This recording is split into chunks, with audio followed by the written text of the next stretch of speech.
গরমকালে ডায়রিয়া হওয়া বা পেট খারাপ হওয়ার প্রবণতা কিন্তু অনেক বেশি অন্যান্য সিজন থেকে। যদিও আজকাল সিজনাল খুব আনপ্রেডিক্টেবল হয়ে যাচ্ছে, কোনো সিজনই কোনো ঠিক মতো করে ভালো শীতও পড়ছে না, গরমের সময়ও কোনো সময় প্রচন্ড গরম পড়বে, কোনো সময় হয়তো বৃষ্টি পড়বে।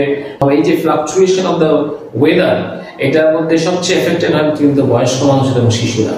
ফলে এই ক্ষেত্রে পেটের যদি কোনো রকমের সমস্যা তৈরি হয়, প্রথম অবস্থা যদি আমরা সেটাকে পাত্তা না দিই, তাহলে কিন্তু সেখান থেকে অ্যাকিউট ডায়রিয়া হয়। আর অ্যাকিউট ডায়রিয়া যদি হয়, সেখানে যদি অনেকবার কিন্তু যদি আমাদের লুজ মোশন হয়, সেই লুজ মোশনে যেটা হয় সেটা হচ্ছে শরীর থেকে জল বেরিয়ে যায়, শরীর থেকে ইলেকট্রোলাইট ক্ষরণ হয়, সোডিয়াম পটাশিয়াম লস হয়, ফলে ইলেকট্রোলাইট ইমব্যালেন্স তৈরি হয়। তারপরে হচ্ছে আস্তে আস্তে বেশি পরিমাণে জল নির্গত হয়ে গেলে, ফ্লুইড বেরিয়ে গেলে অ্যাকিউট রেনাল ফেলিওর হয়।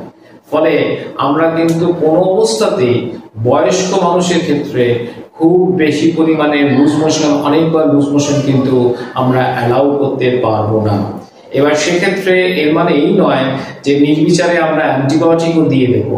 আমরা কিন্তু সচরাচর আমাদের কিছু পরিচিত অ্যান্টিবায়োটিকের নাম আমরা সকলে কানে ভাসে সেটা দিয়ে দিই।